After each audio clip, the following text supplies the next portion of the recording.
Hi everybody, it's Malachi Dawson. Welcome back to Gen Z on the Narrow Road, the podcast. I'm so incredibly excited for today's episode. Let's hop into it.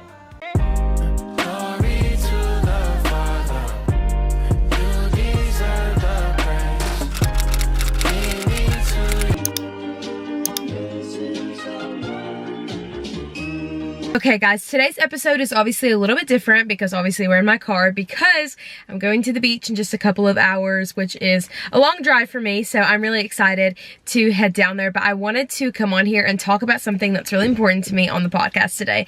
So you guys already know what this topic is about today. We're gonna be talking about the Proverbs 31 woman. And so I wanna talk a little bit about why this is so important to me. So let's get into it. I'm 19 years old, and obviously you're 19 years old, you're graduated. There comes a point in every woman's life, every girl's life, and they're like wondering, okay, who's my future husband? Who am I gonna get married to? Things like that. And I'm just being vulnerable. Like, obviously I think about that a lot. It's just a thought. Everyone does. Everyone thinks about that. So I was just thinking about that one day, and I was in prayer Tuesday night. I was praying, and I started to pray over my future husband, and I was just praying over him, thinking about, you know, who could it be, you know, all those things. And all of a sudden, the Lord just kind of stopped me in my tracks and pointed me to Proverbs 31. And so this is very, very important to me. I'm going to show you guys my Bible because it is very marked up. If you're listening to this on the podcast app, it's just extremely marked up. If you follow me on Instagram, you guys have seen pictures of my Bible, and I often post Proverbs 31 a lot.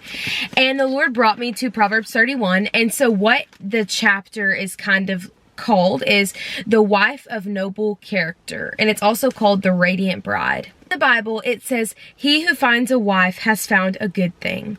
And so the way that the Bible describes wives is very, very important. So I'm not saying that I'm like preparing to get married tomorrow. I'm just saying that the Lord brought me to this, and he was like, I want you to be more focused on becoming the best woman of God version of yourself that you can become, not worrying about who you're going to marry. Leave that in God's hands, leave that in God's timing, and to stop looking for that and instead look to become the best version of yourself. And so with that being said, how I've always based who I should become, who I want to become, is the woman of God, is the Proverbs 31 woman that is described in the Bible. And so today I kind of want to break that down and talk to you guys, because in this world that we live in today, there's a lot of influence, there's a lot of jealousy and envy, a lot of people wanting to be like other people. You know, you see people on social media, you know, you look on your phone. Mine's right here with my Elevated Faith case, link in bio if you want to purchase one. Just like this, you can also use my code. Anyways, so you get on your phone and you start watching all of these content creators and things like that. And I think that's awesome. I mean, I do that. Like, I love watching influencers that just influence you to the best things, which is the Bible. So I follow a lot of Christian influencers and things like that. But there's a lot of people that sometimes, like, honestly, the other day, I was watching this girl, and she's married and she has 2 kids. And anyways, she was just talking about her life, and she was doing a little day in the life and things like that. And I began to kind of compare myself to her. And then I stopped and I was like, what? Why am I comparing myself to someone that's 10 years older than me, that has lived for 10 more years than I have, and she's in a completely different position, like, of life? I mean, she's married, she has kids, she lives in her own house, you know? So I think it's dangerous if we get on our phones and start to envy and want to become like other people that are not in the same phase of life as us. Anyways, but with that being said, the Lord has kind of put this on my heart of reading what the Proverbs 31 woman, this is who we want to become. If you want to look at someone's life and say, I want to become more like them, look at the Proverbs 31 woman. So today, I'm just going to break down, I'm going to actually just read it to you guys. As I read it, I'm going to put I'm going to put the verse up here. And so I want to talk about how I personally take these and how I relate them to my everyday life. So we're going to go ahead and start off. So this, it starts off in Proverbs 31 verses 10. So we're going to start reading Proverbs 31 verses 10. I also encourage you guys, if you're just listening to this, that's fine. But I do encourage you to start making a list. Here's mine right here, and it's the Proverbs 31 woman. And I've written down all of the verses that mean a lot to me, and then I wrote down how I can apply those to my life. And so I just wrote down Proverbs 31, woman, and then let's become her with a little heart. And so I'm going to start reading this, and actually I'm going to turn this page out and I'm going to put it on my mirror where I'm getting ready in the morning, so I can first, while I'm getting ready, to set my focus on becoming more and more like the Proverbs 31 woman. So anyways, let's go ahead and start off in verse 10. Here's what it says. A wife of noble character who can find? She is worth far more than rubies. And the first thing that kind of comes to mind whenever I say that is that she is worth more than any kind of money. Like, money cannot buy what she has. Her value is something that money cannot buy. And so that means that whenever I think about that, I think that her character and who she is a very deep and rooted person. There's a lot of people in this world today that are flaky. They're not good friends. They're not rooted in anything. They are just living for the next trend. They don't really have any morals, I guess you could say. But whenever you read that and you say, and it says, a wife of noble character, who can find that? So obviously this is not something that's just running around. Like,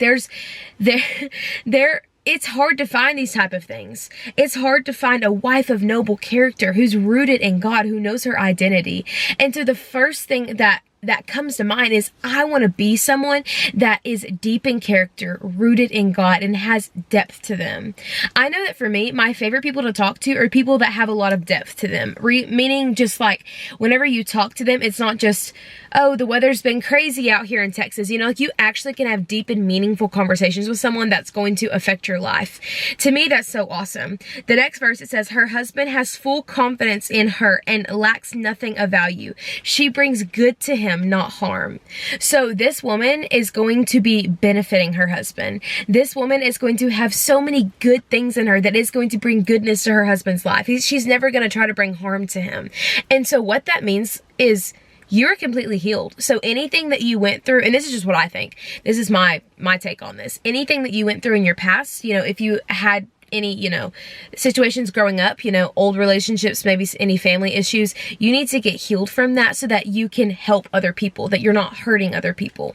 My mom has always taught me this, that hurt people, and healed people, heal people. So if you are hurt on the inside, you will always be hurting other people. Actually, the other night I was watching a movie with my sister, and this girl was just being really mean, and she was rude to this guy who was a happy-go-lucky, like, really nice guy. And as soon as she said something very mean to him, he just said, it's okay, she's just unhappy. And that really struck me, because I was like, I need to have that kind of mentality, that whenever people are mean to me, instead of like taking it offensively, just being like, they're unhappy, they're hurting on the inside, because then you can change it to, okay, I want to help them. I want to help heal them. Like, I'm not going to take anything that they said to heart. I'm going to be unoffendable, and I want to help them. So let's keep on going. This is verse 13, and this one is really good to me. Here's what it says. It says, she selects wool and flax and works with eager hands.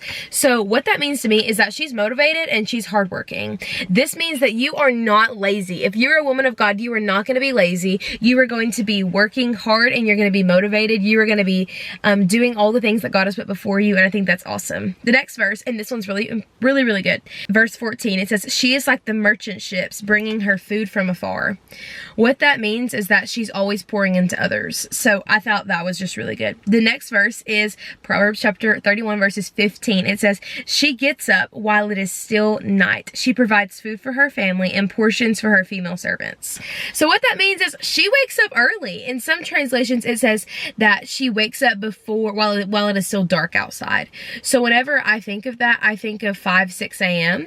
Now, I'm an early gal. Like, I love waking up early. And so some people are like, why would you wake up so early? Like, what do you even have to do?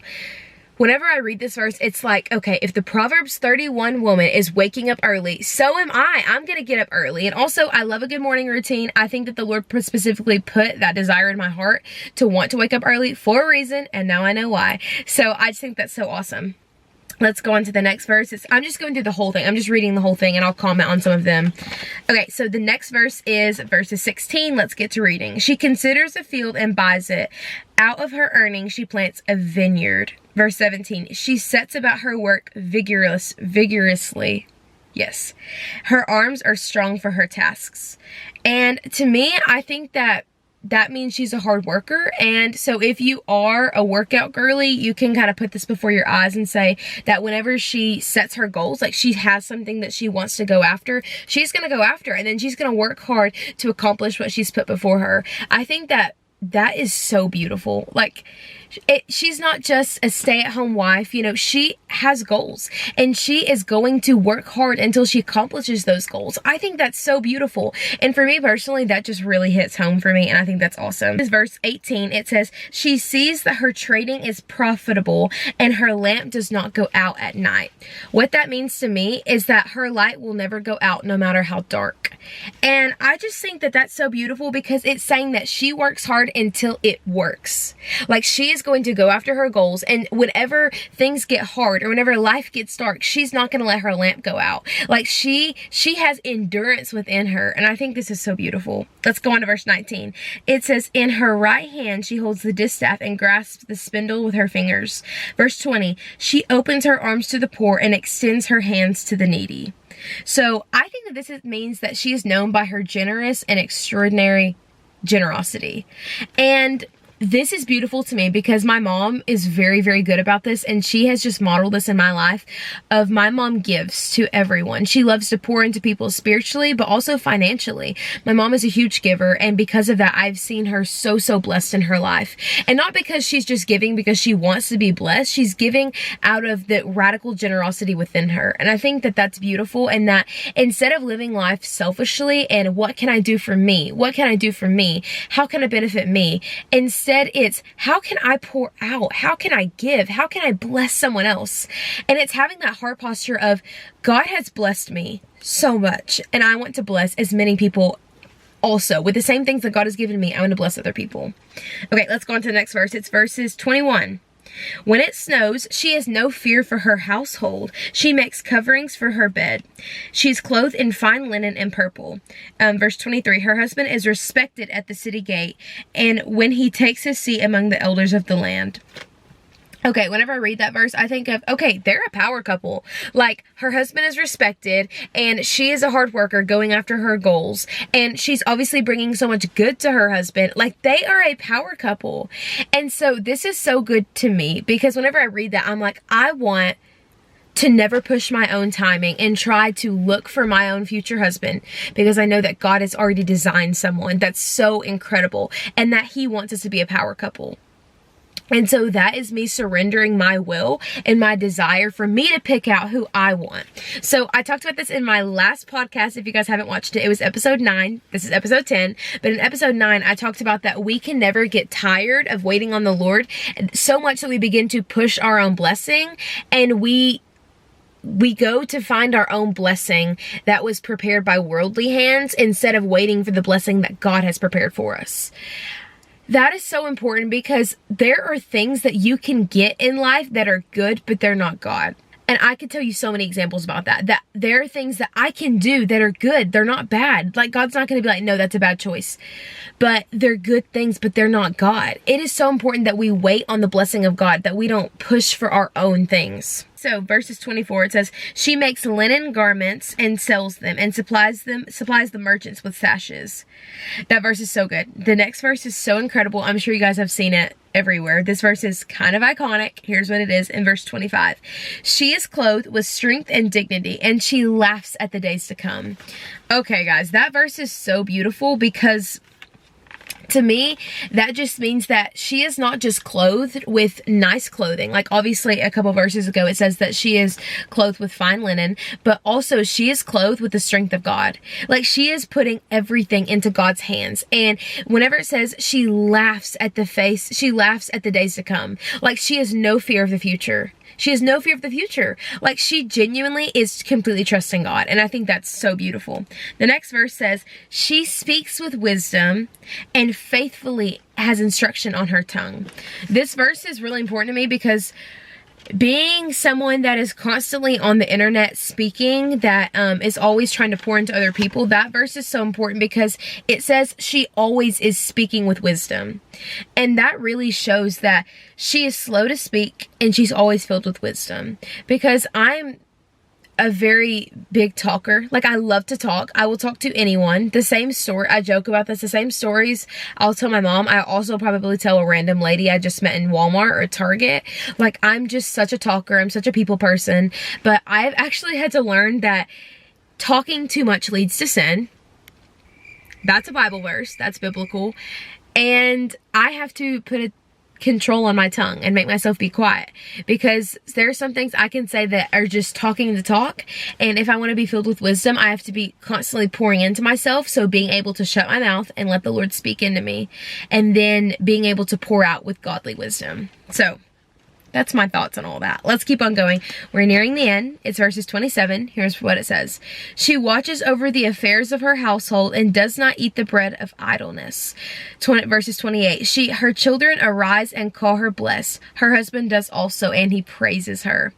Many women do noble things, but you surpass them all. Charm is deceptive and beauty is fleeting, but a woman who fears the Lord is to be praised. Honor her for all that her hands have done, and let her work bring her praise at the city gate. And that's the end of Proverbs chapter 31. So the very end is so tender to me, because the first kind of bit that I talked about goes and breaks down each thing that she does. Like, all of the little tasks that she does, all of her daily habits that she does, all leads up to the very end. And it says that her children will rise up and call them blessed. They are cheering on their mom because they've seen the fruit of her life. They've seen the abundance that she has, and it's because of her daily task. And it even says at the end that her husband rises up and praises her. So he's proud of her. He is proud of her daily decisions that she makes. And then I love that it says, many women will do noble things, but you surpass them all. Why? There are many women on this world that we live in today that are awesome. They do incredible things. But the woman that is putting her life completely in God's hands is the one that will surpass them all. Why is that? Because she is putting everything to the Lord. And that holds so much beauty. And I think that's incredible. The next verse says, charm is deceptive and beauty is fleeting. But the woman who fears God, that's the one. Saying that all of these things that we can have, all of the fine jewelry, all of the hair, all of the makeup, all of the pretty clothes that we can put on, all the good looks that we can have, that's awesome, but it all goes away. Guys, I'm not gonna look like this forever. You know, I'm 19. I'm only going to look like this for so long. All of that goes away. What matters is, do you fear God? Because I know so many women that are awesome. Like, I've looked up to so many like awesome people, and I'm like, they're awesome. But if they do not fear the Lord, then ultimately they're nothing. Because at the end of the day, whenever we pass away, or Jesus comes back to get us, if you do not know God, then you are going to go to hell. And all the things that you did on this earth, all of them, you could have literally feed the poor like every day. You could have been out there on the streets feeding the poor. You could be the most incredible woman that has saved lives. You could be a nurse or a doctor. All of that's so good. You can do so many good things, but you have to know God or it means nothing. You have to fear the Lord. You have to have your life connected to Him, because if you don't have your life connected to Him, you're nothing. You're worth nothing. That is what we should pursue all the days of our life. May we never lose sight of that. So with that being said, I'm going to just pray over you. So God, I want to pray over all of these beautiful women that are watching this video. God, I just want to pray that they take everything that I said today and they apply it to their hearts, God. That all of these things would encourage them and inspire them to be the best woman that they could be. God, I pray that you're going to bless them, God. That you're going to be with them, Father. Amen. I love you all so much. I'm so grateful for you, and let's take this journey together. I am just on such a huge kick right now where I'm like, we're going to become a Proverbs 31 woman. So if you guys are interested, you can follow me on Instagram, YouTube. You can follow along on this podcast, and we're just going to be taking the world by storm. We are going to be going after God. We're going to be pursuing Him all the days of our life, and we're going to be becoming more and more like the Proverbs 31 woman. So I encourage you guys to follow along with my journey.